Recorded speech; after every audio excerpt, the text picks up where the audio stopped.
A heartfelt thank you to all our sponsors for making this Literature and Art Festival a reality. The dedication to supporting writers, artists, and the exchange of ideas keeps creativity alive in our community. A few quick housekeeping rules. Please silence your phones and no video recording because everything will be on YouTube naturally. So you can relive this brilliance at your own pace. Also, please make sure that you don't leave any belongings behind and please take your water bottles with you. There will be a 15-minute Q&A after the session, followed by book signings by the author in the Florence Moore courtyard by the bookstore.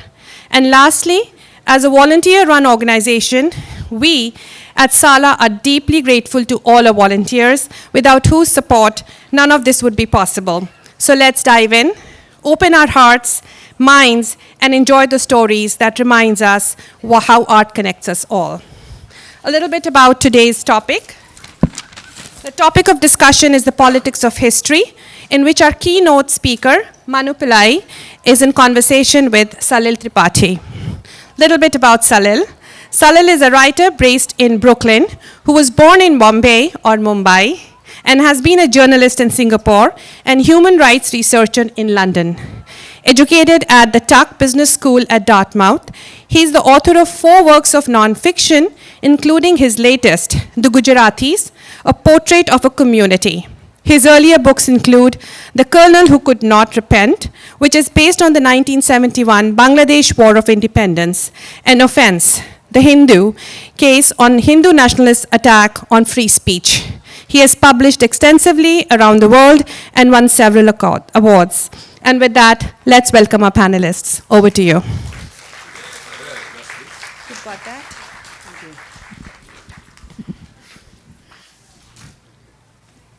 We are talking about history and its politics. Past is a foreign country. They do things differently there. This was from the famous novel, The Go-Between. L.P. Hartley said that. And Manu, through your work, you have shown us what is different and what isn't different. What do we know of our past? How different was it? And are we repeating it? In the conversation we will have, we will make use of the time with Manu to understand the similarities and differences and how this is not only a recent phenomenon, but a story as old as the hills. Now, there's a wrong characterization of Manu on the internet, where they call him in India as one of India's brightest young historians. And the wrong part is a young, because he's one of India's brightest historians. So I think his age has nothing to do with it. He's absolutely brilliant for 2 reasons. For 2 reasons. One, he brings scrupulous honesty, inquiry, and willingness to look at all the sides of a debate, which is an increasingly rare commodity in almost every society, to understand what happened. 2, he puts it in a very lucid language, in an accessible manner, which people who don't try to read big, fat books, and most of his books are big and fat, 400 pages and above, 5 books, I'll talk about them in a second. But when you look at that, he basically makes it accessible to the people who otherwise get bored scrolling beyond the 3rd scroll that they do on the phone. So that's a really remarkable part to what he does. And most importantly, for someone like me, who grew up a decade and a half after independence, he reinforces the virtues of an inclusive, secular, and liberal India, which are vanishing fast. So for all these reasons, he's extremely important. And in the years to come, and he's done 5 books so far. I'm looking forward to the next 15. So there we go. One of them is called The Ivory Throne, which is a story of the House of Travancore, which was his first book in 2015. Then he focused on something else, and he said something about the book on the rebel sultans of Deccan, because when we look at Mughal history, we think that the Mughal rule was only in the north, but Deccan had its own Muslim and Hindu kingdoms. And he talks about the complexity and the tapestry in that book, actually, but that was in 2018. Then there's a very delightful book called The Courtesan, the Mahatma, and the Italian Brahmin, where he has worked with the artist Priya Kurian, where it tells Indian history in bite-sized stories with wonderful illustration. We heard earlier this afternoon about what a wonderful role images can play with writing. You know, when Abhijit was speaking earlier, and even earlier when the Bombay talk was going on with Rahul and Paul. So I think this seems to be a recurring theme here. And then it's one of the most interesting books of his, which is called False Allies. And it's about the Maharajas. And you know, the Maharajas have been criticized and praised, and that they did nothing bad, or that they did everything bad. And he again shows us the complexities. And he is focused in a very interesting angle. He looks at it from the perspective of Raja Ravi Verma. Those of you who don't know him, he was one of India's finest chroniclers through art in the late 19th century. He died in 1905 or 1906. And he was a contemporary of Raja Deen Dayal, who was a photographer of that time. And it was exactly a century after the Daniels, and who were chronicling India for the East India Company. Ravi Verma is, of course, very well known in popular culture. Dipanjana Pal has written a nice biography. And, of course, Ketan Mehta did a delightful film called Rang Rasiya some years ago. And then the magnum opus, which has just come out, called Gods, Guns and Missionaries.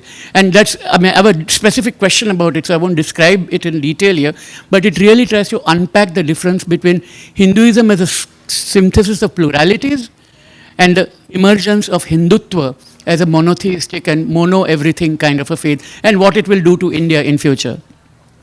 So Manu, your work has focused on the history of India. Sorry to take so long, but I thought the richness of your work needed to be spelt out. Your work has focused on the history of India that the nationalistic right wants to claim hadn't been taught in India. The adherents of Hindutva or Hinduness have claimed that there was a glorious age untouched by Islam, like what E.L. Basham called the wonder that was India, which spread far and wide, and its decline is one of the reasons India suffered centuries of subjugation. In your writings, you have shown that things weren't as simple as that. The sultans you write about from Deccan formed alliances with Hindu kingdoms to fight foreigners, and sometimes tied up with foreigners to defeat ethnic kin, who may or may not be separated by faith. The Hindutva attempts at reclaiming Vijayanagara or Chola, about whom Anirudh Kanisetti has written a fair bit, the rewriting of how communal relations survived and thrived during the medieval era in South India, most notably in Kerala, are in marked contrast to the nuanced understanding you bring to the subject. Tell us, are we in a period where rational conversations about history are possible at all? Is it being appropriated? Thank you, Salil, firstly for sort of deleting the word young from my description, because having been publishing for 10 years now, it's a bit irritating when people keep calling me young historian. I also think... Well, in India, youth leaders are in their 50s, you know, so... Good that we're already going straight for the politics. But I think also, when you're in your mid-30s, it starts getting a bit irritating to be called young constantly, although by my mid-40s, I might reverse this in hope that people still call me young. But on the question, at the start of your talk just now over here, you mentioned how there's a quote about the past being a very different country. And it reminded me of how, for my very first book, I got a 5 crore defamation notice. And I still keep thinking that clearly the past isn't past, and history isn't something that existed somewhere and we're able to look at it rationally, because for many people the past is very much present. Emotionally, it is present for people. People, especially in India, we have a national proclivity that the moment somebody dies, we put them on a pedestal and start worshipping them, and it becomes very difficult to remove them from there and analyze their actual life and their deeds, etc., in an objective fashion. And that is why one ends up getting defamation notices and things like that. When this last book came out, I've been going to town telling people how this was the first time in 10 years of publishing that before the book went through, the manuscript went through its editorial process, they first sent it to a lawyer for a legal review, because it's about religion and nationalism and things like that.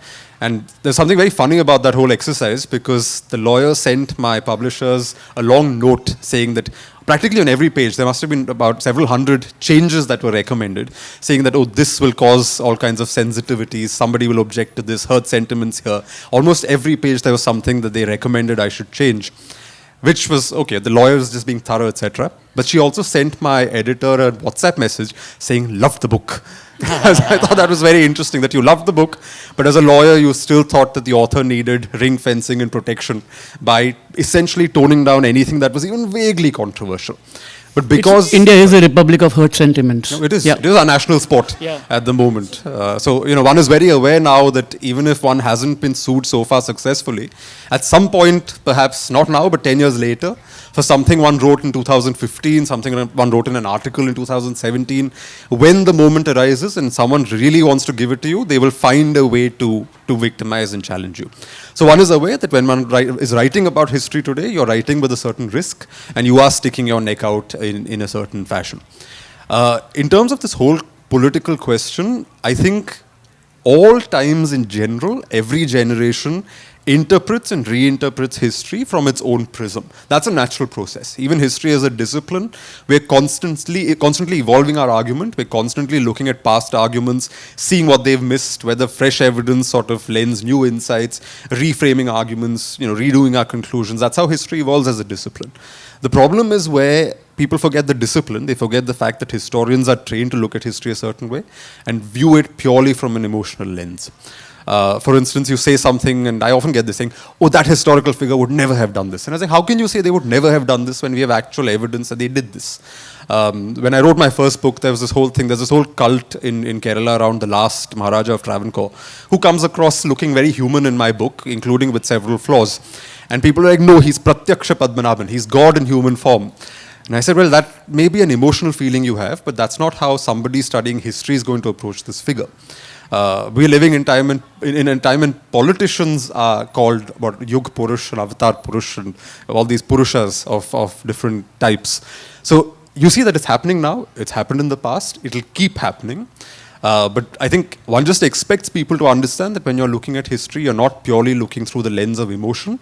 You're looking at it, attempting to understand the past on its own terms, in its own context, which means that sometimes there are going to be things that come up which may not be entirely pleasing. It may not be entirely comforting.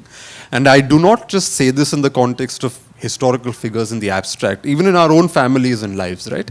I may think that my mother and father are the best people in the world, but they're also individual human beings who have their failings, who have their strengths, and that's fine. My job isn't to sit here in judgment about individuals in their lives. I may want to understand it, but that doesn't mean that they are gods. I remember doing a DNA test when I was in America a couple of years ago, and obviously threw up some fun, interesting elements. For example, these websites also show you other people in the database that you share your DNA with, going back 6 generations. And a number of Malayali Christians started showing up in my DNA cousins.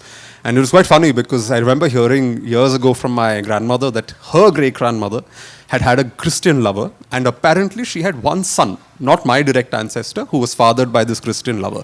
But now that I did my DNA test and found all these Christian relatives, I was like, well, really great-great-great-granny had one more child with the Christian lover, my ancestor. Now, I have the choice of being very upset about this and thinking that, oh my God, my pure bloodline is now somehow corrupted. But then if you study the past, you realize there is no such thing as a pure bloodline. There is no such thing as pure history. History is about multiple influences. It is about multiple things. And it is often about people doing hanky-panky with people they shouldn't be doing the hanky-panky with. And that is fine. It is not such a big deal.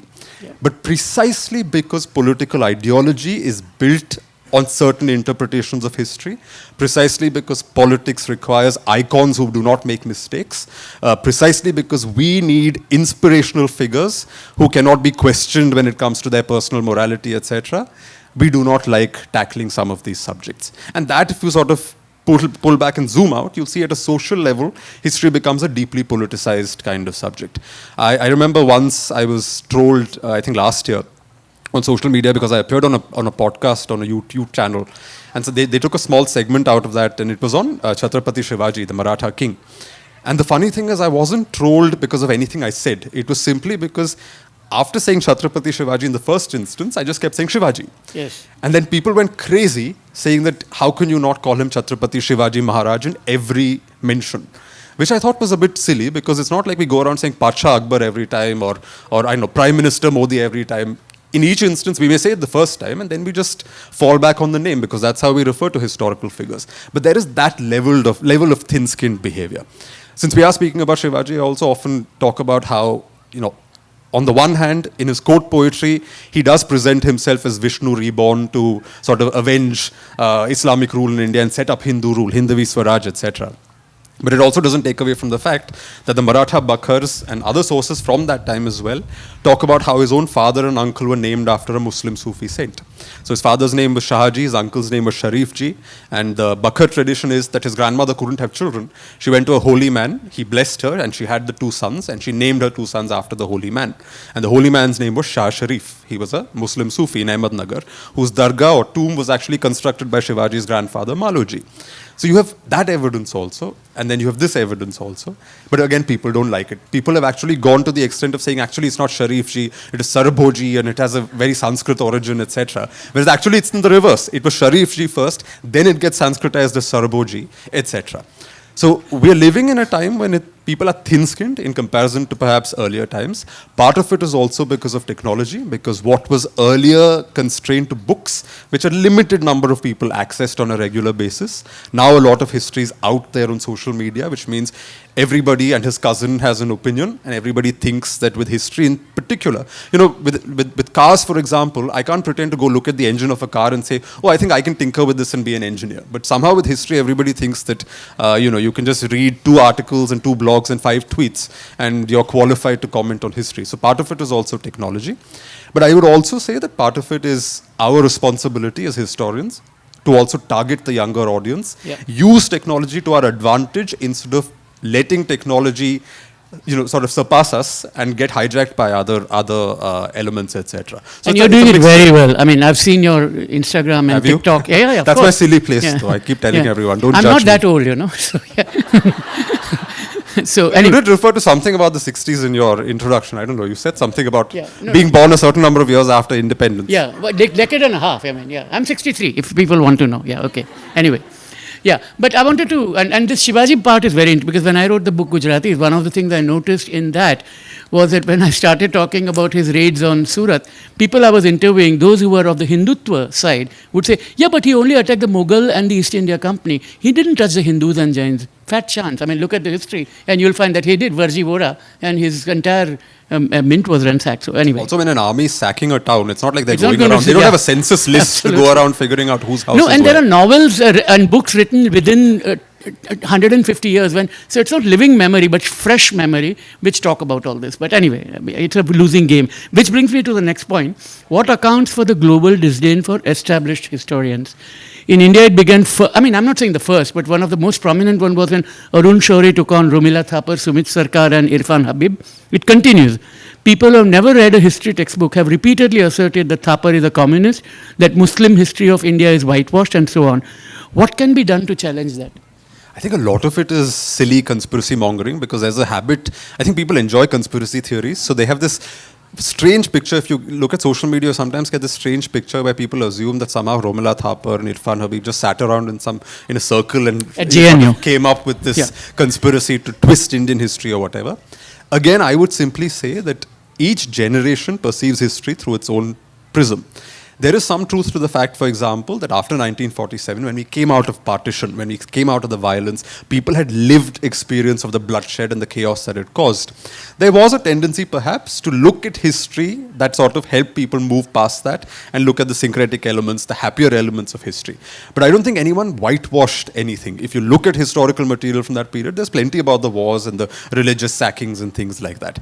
The thing now is, and my problem sometimes with these arguments that especially emerge on social media, is that people say, oh, Romila Thapar, etc., skewed Indian history this way. And their answer seems to be to skew it the other way, as opposed to coming to a mature or balanced understanding, right? Then ultimately you're playing the same game that you're accusing them of having played, which doesn't serve anybody's interests. So I think the point is that we should have a certain maturity and sobriety when we are looking at history, be okay with the fact that two things can exist at the same time, and they don't necessarily need to be contradictions. For instance, I often give the example of Tipu Sultan. I come from Kerala, where Tipu Sultan was an invader. He came into Kerala with an army. There were forced conversions. There were temples he attacked, etc. But you also know, if you look at the records, that in the same period, the same Tipu who's using what you would call jihadist language in Kerala, which he's conquering, is sending Shivalingams to Sringeri and asking for pujas to be done to them in his settled territory, where his finance minister is a Brahmin called Purnaya, inherited later by the British. He's got lots of Brahmins in his employment, etc. So the same man in two different contexts is behaving in two completely different ways. Essentially, it's a little bit like what you mentioned about Shivaji just now, right? Yeah. Like Shivaji in his home territories, the Maratha Swaraj would be one kind of king, but when he's sacking Surat, he's a very, very different kind of king. Because these are political actors, and political actors who operated on the terms of the time in which they lived.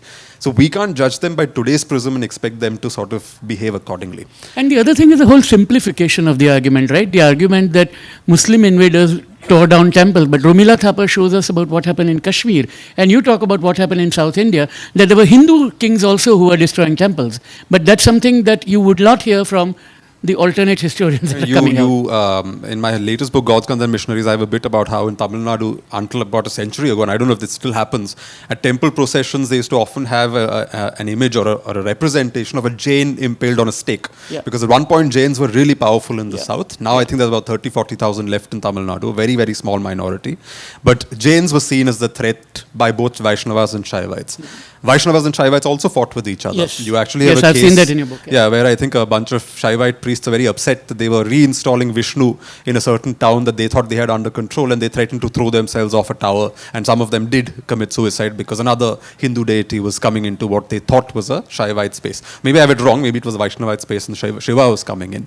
Again, I come from Kerala, where there's a place very close to my ancestral village called Kandiur, where outside the Kandiur Shiva temple, the Shiva temple was established in 823 AD, they actually found about 100 years ago a Buddha buried in a field nearby. And it was very obvious that the Buddha was chucked out of this shrine and it was replaced into a Shiva temple.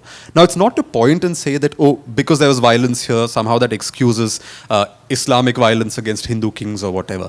The point is there was violence. Now, the question is, are we going to be selective about what kind of violence we are going to promote? Where one group of people will promote, say, Islamic violence, another group of people will promote the intra-Hindu violence. But the point is, these were all violent people. When it came to religion, in certain contexts, they all fought with each other. In other contexts, they got along with each other as well. As I said, with the whole Shivaji story, right? It was possible for his father and uncle to be named after a Sufi, but as a king, for him to also identify his kingship very strongly with Hindu ideals. Because he operated in a world of Muslim sultans, and his way of standing up and standing out was to resurrect an older Hindu or a Sanskritic version of kingship. So it's possible for all of these contradictions to exist at the same time. And when it comes to violence in particular, nobody is innocent. Yeah. It was a violent age, and it wasn't just in India, right? You look around the world, when Christianity fanned out into Europe, there was a lot of violence then. These holy trees were being burned down, people were being murdered, things like that. That was normal. Protestants, when they came about, they started attacking Catholic spaces, wiping out and painting over murals and burning tapestries and things like that.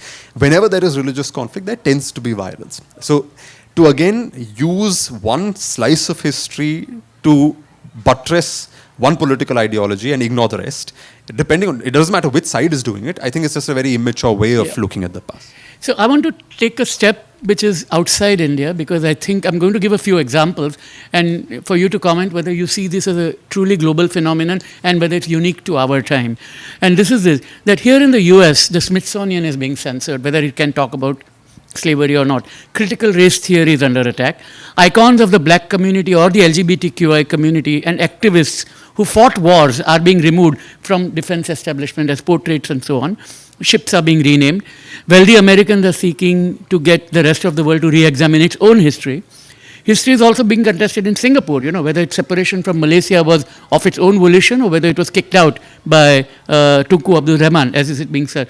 So is this really a global phenomenon, or is it being questioned because more and more people are looking at alternative forms of history which comes in a more attractive, seductive form through videos and through TikToks? Yeah. I'm glad you gave us all these examples, because I'm relieved that it's not just in India that we're rewriting historical evidence where now person Y has won a battle that actually we know they lost, and so on. That clearly other people are also manipulating history in other countries. It's a bit of a relief that we are not alone in this soup.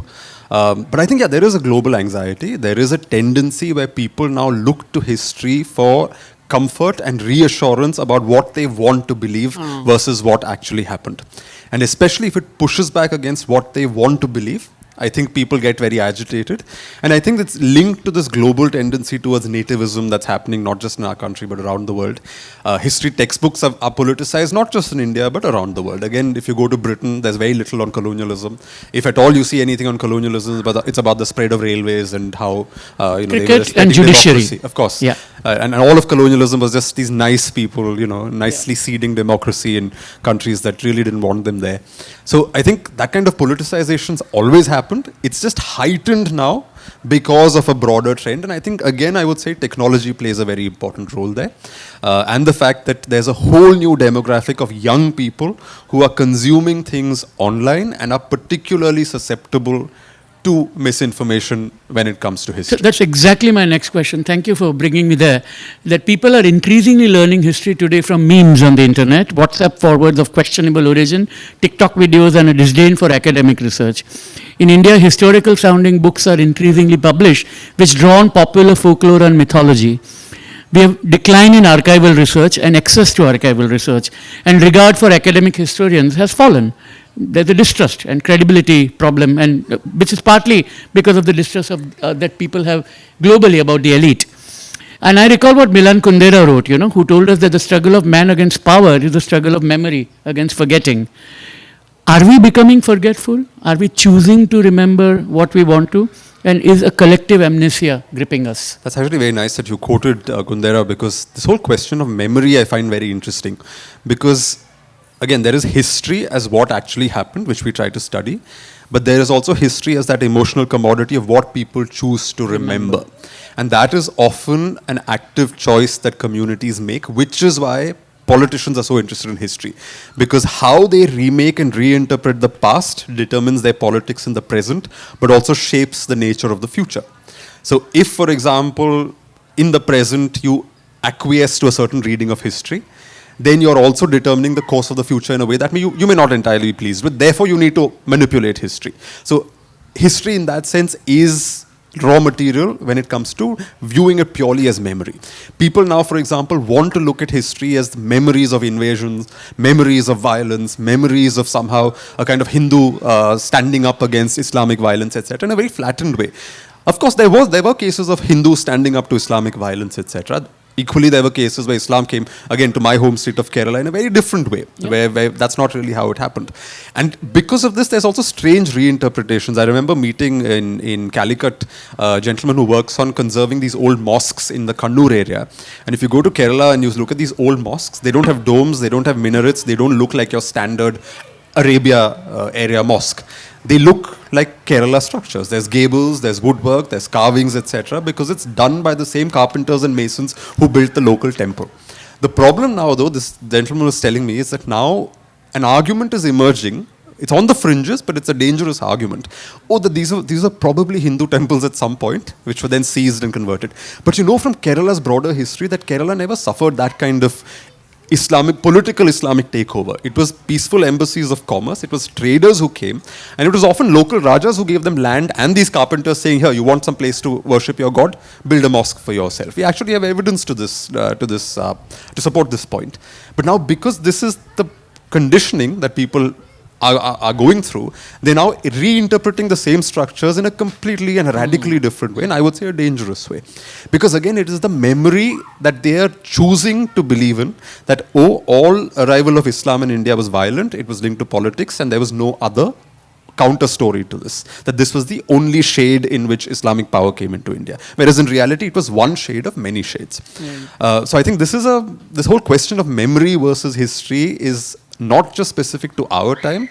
It's something that's, again, going to be an eternal kind of conflict. Because even well-meaning people, and I've noticed this in India, there's a lot of well-meaning people, who use terms like Akbar was a secular ruler. Like secularism didn't exist as a concept in his time. You can't call Akbar a secular ruler. Akbar also, before he became that kind of interesting ruler, went through a phase of violence and cruelty because he was a king. He first had to build his empire before he consolidated it and then became this larger kind of figure. So in Akbar's legacy, again, you'll see both elements and both strands existing, depending on what time of his career you're looking at.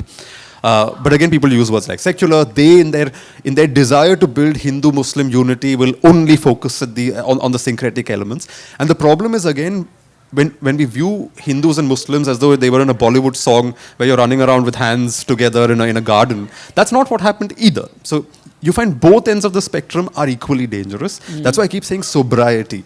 We just need to be sober and even-handed in the way we view this. It doesn't necessarily always need to fit the historian's personal convictions.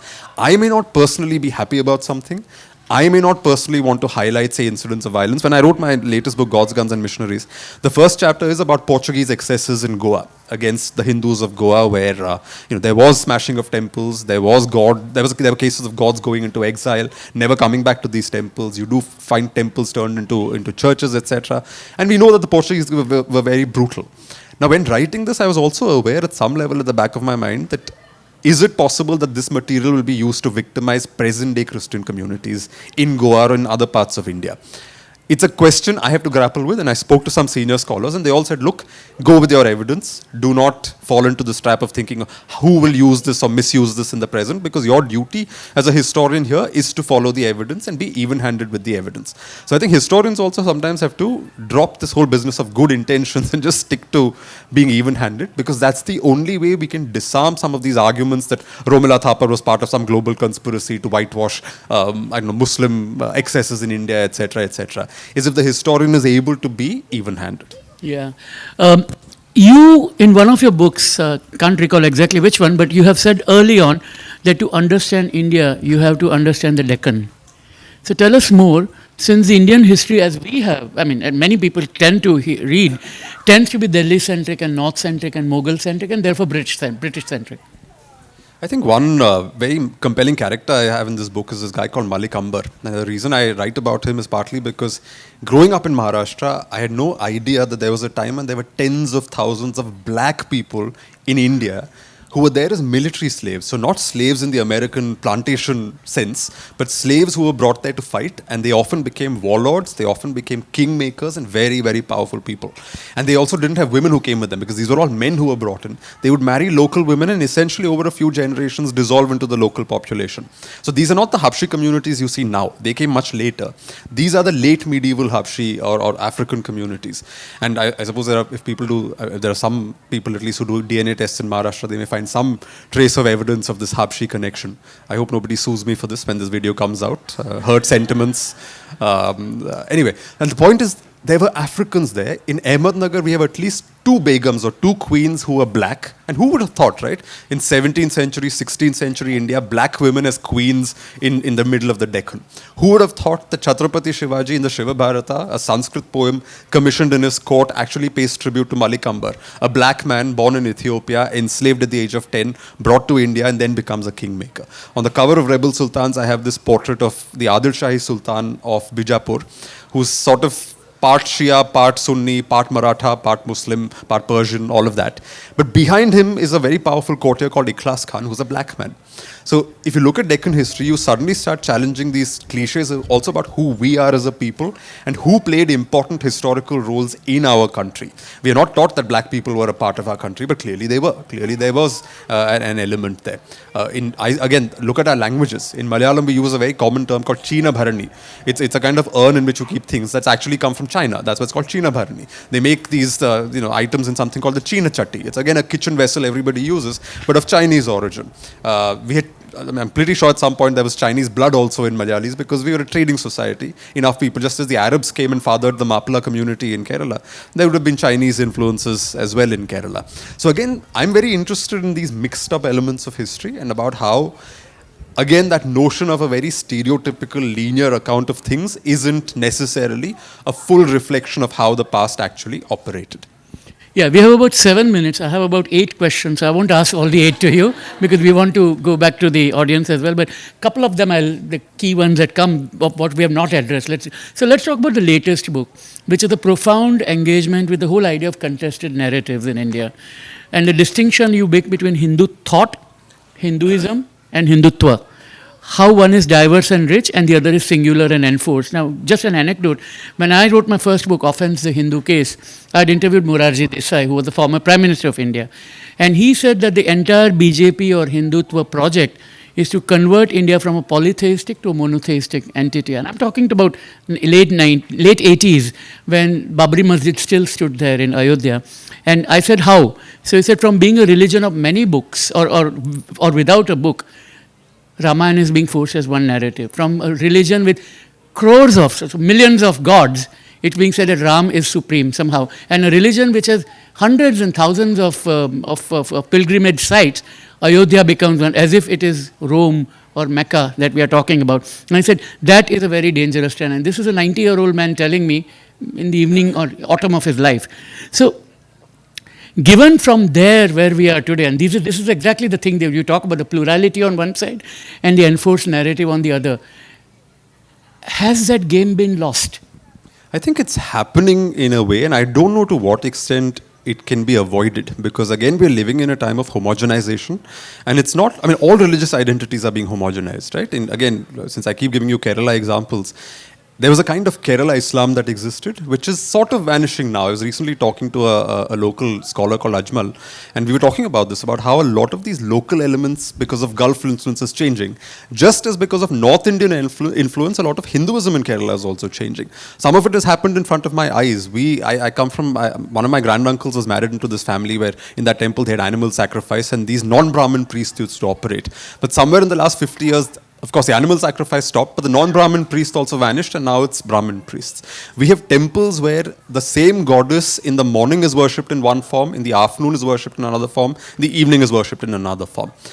At one point in the day, you have non-Brahmin priests, and another point in the day, you have Brahmin priests. The kind of rituals that are used are different. The gods are constantly, or at least at one point, they were constantly evolving, and Hinduism has this very fascinating capacity where for different things you go to different gods.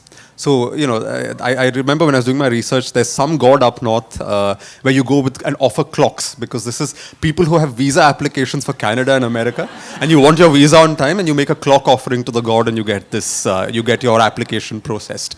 I recently went to a temple called Kadampura where there's the ceremony called Muttarkula, where you go with coconuts, and they smash the coconut, and if the coconut smashes properly, your issues will be sorted out. If it doesn't smash properly, then you've got to fix something or the other. In the book, in a footnote, I think I talk about this one god called Manch Murugan in Alleppey, where the story is that, you know, this one kid was unwell, and the parents said that you must go and make an offering to the deity. And he went in front of the Murugan, he kept the Munch chocolate, and apparently his issue was cured. The child recovered, and since then this god is called Manch Murugan, because everybody now offers Munch chocolate. It's not any other chocolate; it has to be Munch chocolate. And I think there's something very beautiful about the fact that we have vegetarian gods, non-vegetarian gods, gods who have one form in the morning, another form in the evening, gods who want chocolate, gods who, the Madaikava Bhagavati in Kerala, near Payanur, her prasadam to this day is a mixture of moong with chicken. But what's interesting is, the same goddess was also brought down to South Kerala, where I think she was Brahmanized to a greater degree, where she's a vegetarian, but in her original seat in North Kerala, she's still a non-vegetarian. So I think that is really beautiful about Hinduism. A lot of that is going. One thing I noticed, for instance, is that even images of goddesses, which are often topless, they've got their loincloth or whatever, like a dhoti type thing, but their breasts are visible in the way they're carved in the traditional sense. Increasingly, I'm seeing this in my own home state, how the goddesses are being covered up and draped. Oh, they did it to the Mohenjo-daro dancer. You know, the statue, I mean, in the National Museum. The dancing girl. Yeah, the dancing girl, yeah. The dancing girl, in quotes. Yeah. Also a problematic name. Yeah. But I think, there is a tendency to homogenize, because I think people are applying one gaze to what is a very diverse landscape. And the moment you start viewing things from one gaze and assume that one gaze alone is the legitimate gaze, that is where the danger emerges. You have to realize that things can be viewed from different prisms. What may be true for you may not be true for the next person, and it's perfectly fine. I, for example, when I go to North India, I'm very scandalized sometimes, because coming from South India, I find it very strange that people go and touch the Shivalingams in temples. We would never do that. In South Indian temples, you don't go anywhere near the Shivalingam. But in the North, people do. It's just a different mode of practice. Yeah. So I think any form of homogenizing is unfortunate. And I think that kind of homogenized reading of Hinduism, an attempt to make it a mirror image of a monotheistic image, goes against its own history and against its own internal character. And one of the things your books give a hope about is that, you know, it has been resisted, that monotheization is something that people have historically resisted, and we have to probably hope for that. You know, when you talked about the green card visa, in my book I write about this parrot in Gujarat, to whom people go to green card malshe ke nahi, will we get a green card or not? And that parrot has almost acquired a mythical form, and, you know, like a deity. Now, I'm coming to my last question. I do have many more, but this is the last one. In 1987, I was interviewing Salman Rushdie when he was still writing a book about angels and devils, and we didn't know what it was about until a year later when we found out what it was. And this is what he said: "It is difficult to even agree on what is happening. When one can't agree on a description of reality, it is very hard to agree on whether that reality is good or evil, right or wrong. When one can't say what is actually the case, what has happened, it is difficult to proceed from an ethical position. Angels and devils are becoming confused ideas. That reminds me of the Santayana quote, which, most history essays tend to do it, at least at the popular level, that those who don't remember the past are condemned to repeat it. So my final question, are we condemned to repeat it? I think, this is a line I often spout at various events, which is that the one thing you can count on is human stupidity, because of which I think we are condemned to repeat all of these errors. Anybody who studies the past, you'll see there's something about human character where we keep landing in the same holes and the same pits again and again and again. Maybe the circle becomes wider in one instance, maybe the circle is slightly more sophisticated in another instance, but somehow we end up mimicking the same patterns. And I think somewhere it comes from the fact that ultimately there is something very predictable about human character. And human beings, and the way human society is structured, is that we always need an other, we always need an enemy, we always need a certain emotional comfort from the past. And so long as we keep being susceptible to those patterns, I think we're fated to repeat the same errors. I'm not usually a fatalist, and I don't want to end the note, the talk on a fatalistic sort of note. So I'll just leave you with a story I really like, because I think it's fun, and it does help you break out of patterns and these notions of what you think when you think of Indian history. Which is, again, I'll go back to Chhatrapati Shivaji, who we were talking about. See how carefully I'm using the word Chhatrapati all the time. Of course, yeah. I'm aware of camera. Chhatrapati Shivaji Maharaj. I'm Maharaj also, yes. Don't laugh, you'll get us in trouble 5 years from now. But the point is, he had a brother who went off to Tanjore. And if you read my book, The Courtesan, the Mahatma and the Italian Brahmin, I have an essay on this. And this brother in Tanjore has a son called Shahu of Tanjore, lived in the late 17th, early 18th century. And usually when you look at kings, you look at their official records, the scriptures, and the inscriptions and things that they've created. In his case, he was also a writer, and he wrote in the Telugu language as well. So Marathi-speaking prince in Tamil country, writing in the Telugu language, and he wrote a parody of the caste system called Sati Dana Suramu, Take My Wife, is how it's been translated. And the story in it is that there's this Brahmin called Morobhatlu the Magnificent, who's on his way to a temple festival. In the distance, he sees a very beautiful woman, and he tells his disciple, I want to go flirt with this lady. And the disciple says, no, you're a great Pandit, you're a great Shastri, think of the Vedas, think of the Shastras. And the disciple says, the Pandit says, no, I don't want eternal bliss, I want the bliss that comes with, going and flirting with this woman. So then he goes to this woman, she turns around, and she obviously doesn't want a stalker or an unsolicited sort of admirer. So she says, look, I'm a married woman, so can't have any dealings with you.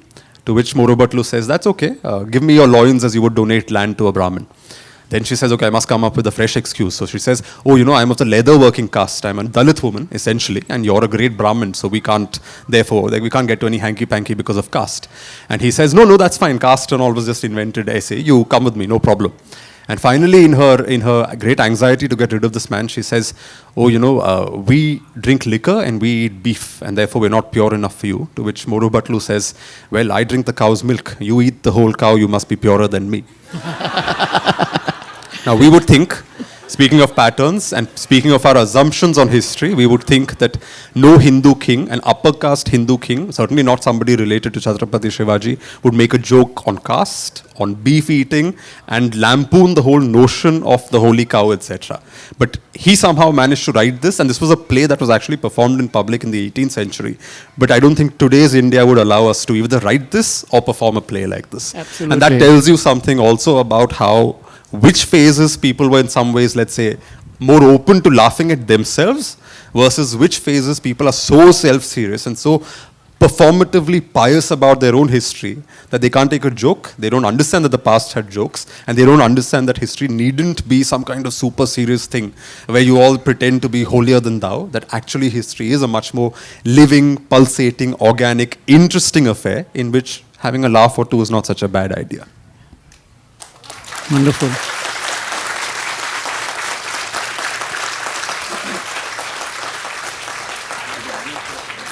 We have 12 minutes, so we can take some questions.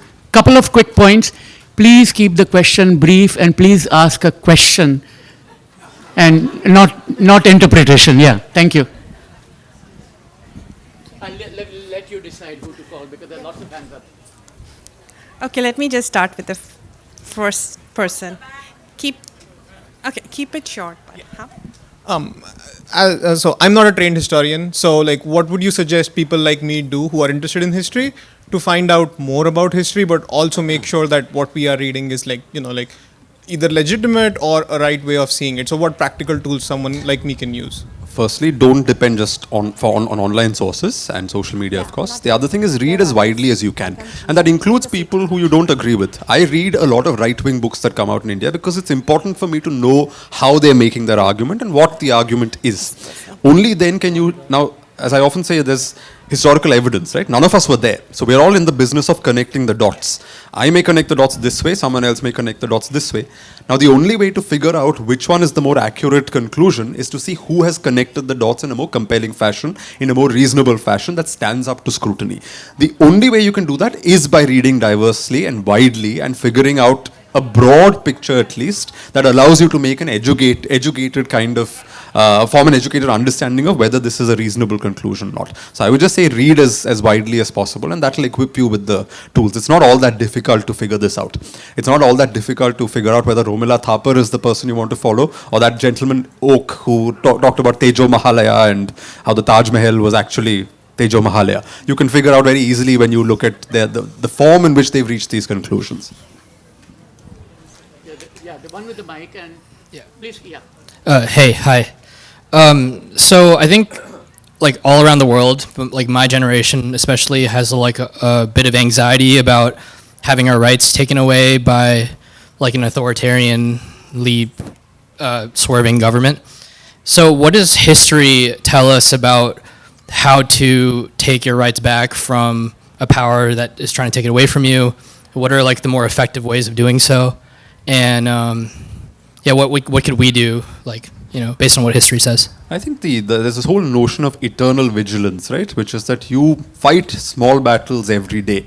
It's not as if you need one giant lamp that will come up and sort of brighten the entire room. Sometimes when the room is dark, you just need small lamps here and there, which eventually, when the moment comes, it builds up into this giant conflagration that you actually need to change the course of things. But in the interim, you need to keep those small lamps burning, which can just be small forms of doing what you can do. For instance, as I said, when the lawyer sent my publisher, for example, those hundreds of notes on what I should change because of hurt sentiments, I had the option of taking that on board and making edits and changes to my manuscript, or being like, no, I'm going to stick my neck out. Maybe someone will come after me for this. Maybe it'll be 10 years later, as I said. I may regret my decision then. But in this instance, 10 years in publishing, having something of a following, hopefully some kind of protection from everyday kind of violence, etc., I think I can therefore risk sticking my neck out and doing my bit to push and say, no, hold on.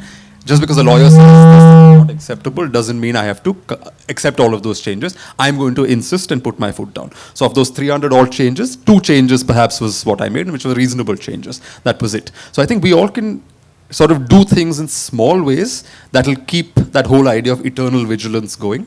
Because sometimes the overall slant of things may not be to your favor. That's fine. But so long as in your little corners you're doing something, I think eventually it'll add up. I just want to add one inspiring quote from Gandhi. When I despair, I remember that all through history, the ways of truth and love have always won. There have been tyrants and murderers, and for a time they can seem invincible. But in the end, they always fall. Think of it, always. Manu? Where are you? I'm here. Where? Here. I was giving a ride to a professor from Stanford to the airport, and she told me that there was no such thing as India before 1947. And this is academically a well-held position. When I asked her, what about Germany before Bismarck? And she said they're European countries. So was there an India before 1947? I think there was an India. Again, this is one of those things, right, where people sometimes get stuck in the wording of things. For instance, if you went back 500 years, nobody in India is going around calling themselves Indians, right? But we use the word Indian to describe what was happening then. We use the word Indian history to describe what was happening then. People didn't necessarily look at maps and have clear boundaries saying this is India. Today when we shut our eyes and think of India, we think essentially of the Indian map. that we are familiar with. People in the past conceptualized of their homeland in a different way. For example, if you read William Dalrymple's last book, he talks about how when Alexander's army invaded India, ages ago, in the BCs, at that time, some of his people met these local sadhus or sannyasis, and they were asked, what is your homeland? And the sadhus responded saying that the land between the two seas, basically the Bay of Bengal and the Arabian Sea, and from the Himalayas to the southern sea. So essentially they had a sense that that cultural zone was their homeland. So I think maybe the word India didn't exist. India as a nation state did not exist. But there was a broad sort of sense that this was part of one cultural zone. It's a little bit like also in the argument that Hinduism was invented by the British. I think it gives too much agency to the British and assumes that the people in India were just passively being invented. And I think it's a bit, it's an academic argument that is now increasingly being pushed back and is no longer entirely credible. Just because people, for example, if I'm sitting alone in a room, I have no incentive to go around talking in the air saying my name is Manu.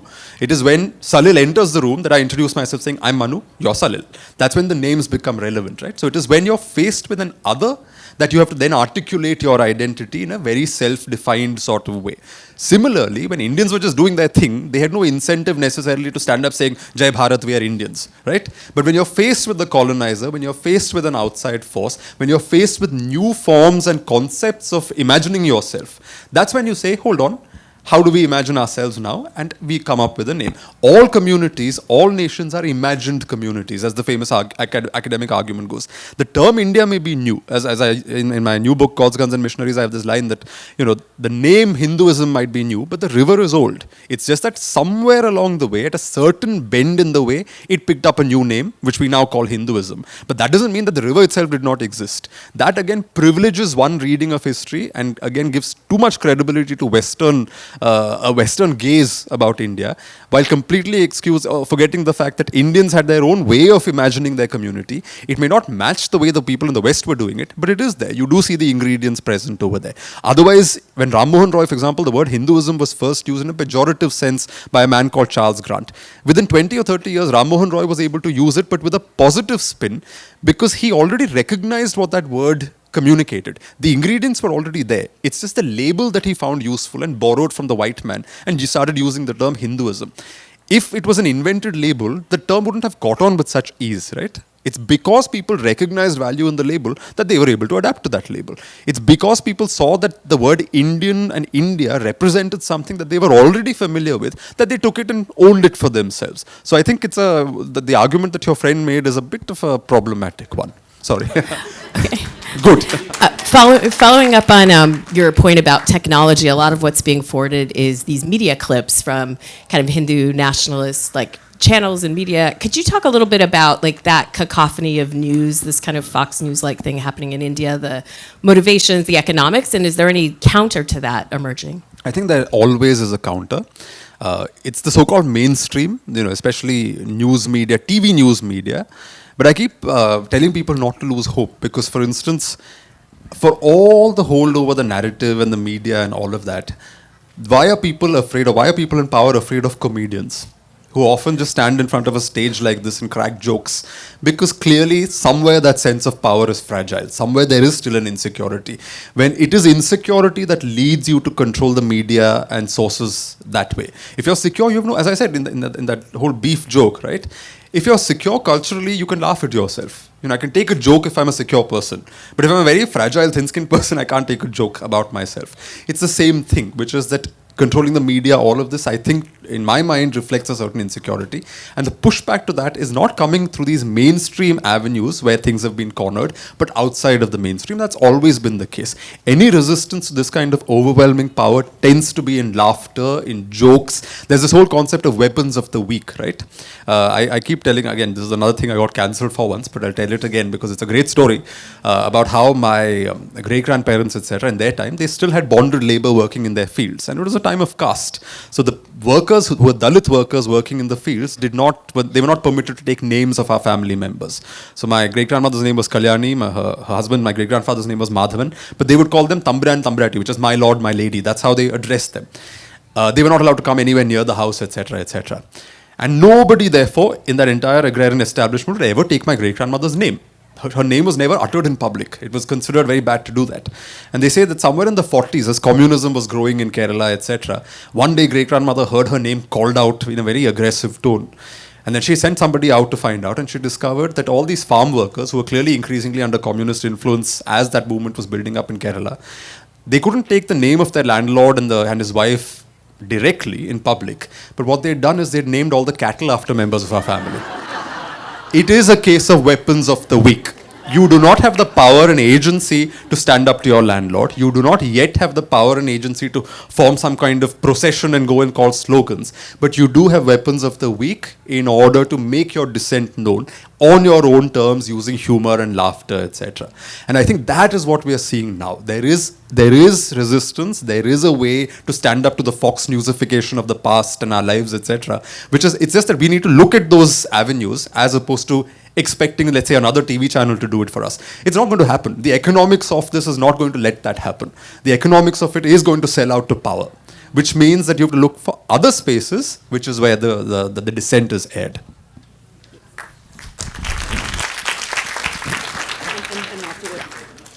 Salil, Manu, thank you for being here. Thank you for the wonderful discussion. I had a question about popular history.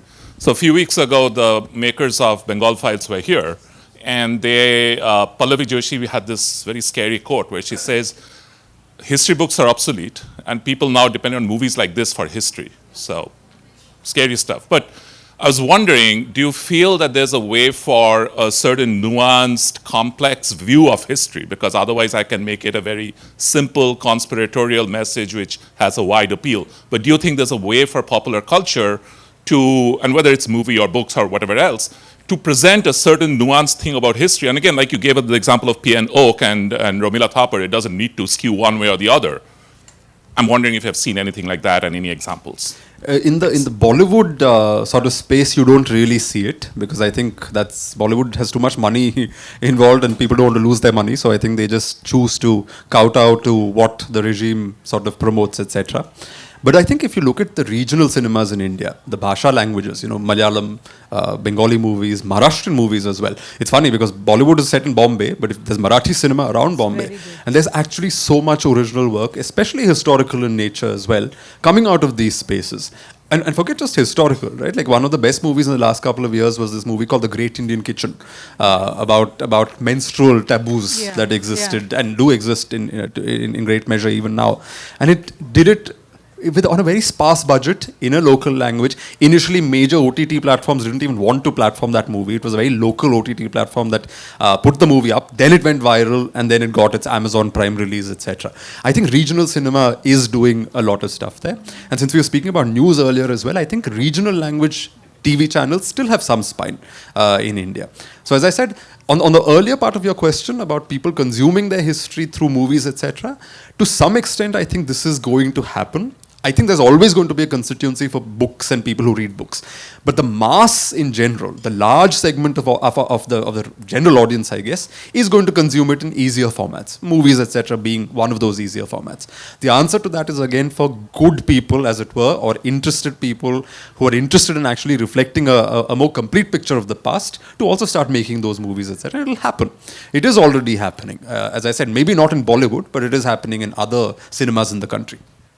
And I don't have the figures to back it up, but I believe all these films, Kerala Files, Kashmir Files, and all, they don't do very well at the box office. And so that might be one reason of hope, is the way I would look at it, And then you have all these wonderful Indian women-made films, which are increasingly, Payal Kapadia and Anupama and all of that, winning amazing awards and seen very widely. So maybe there is hope. I think we have time for one last question, and there is a lady with a question. We have had too many women asking, so please.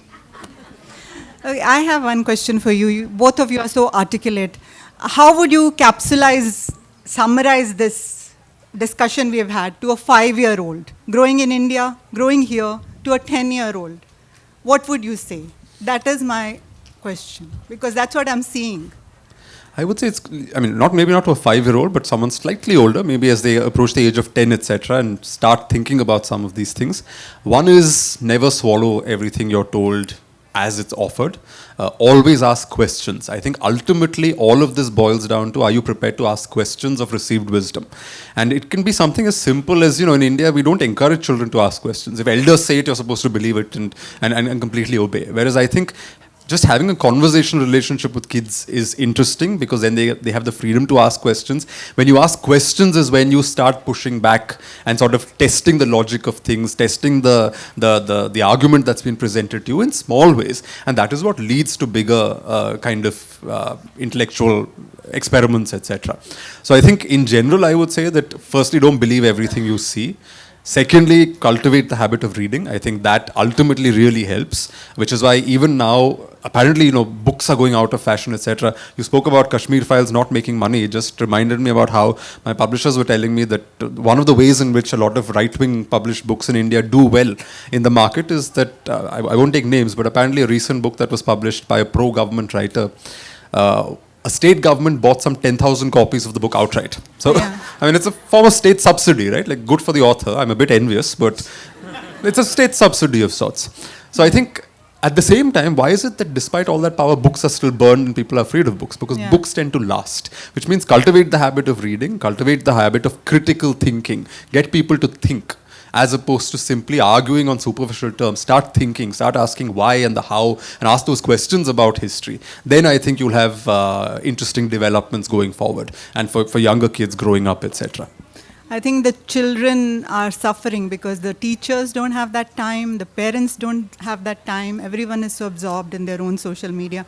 And so that's what I have been observing, that we need to encourage them to ask I think questions. there I would again put the onus on us as historians, which is that we need to also make full use of social media platforms, in the sense that I can sit here and sort of complain very loudly that, oh, there's so much misinformation on Instagram and YouTube, but I also have the opportunity of creating my own YouTube channel if I want, and putting things out there and doing my best to actually make the platform work for me, as opposed to simply lamenting that the platform has been hijacked. I'm perhaps simplifying, but the point is I think there's opportunity, and I'm an optimist. I think ultimately, between a truth and a lie, ultimately the truth is what prevails and stands the test of time. That's a wonderfully optimistic and hopeful note to end on, and with people like Manu and Anirudh and Anchal and other young historians, or historians I should say, yeah, you're younger than me, so I can say that, yeah.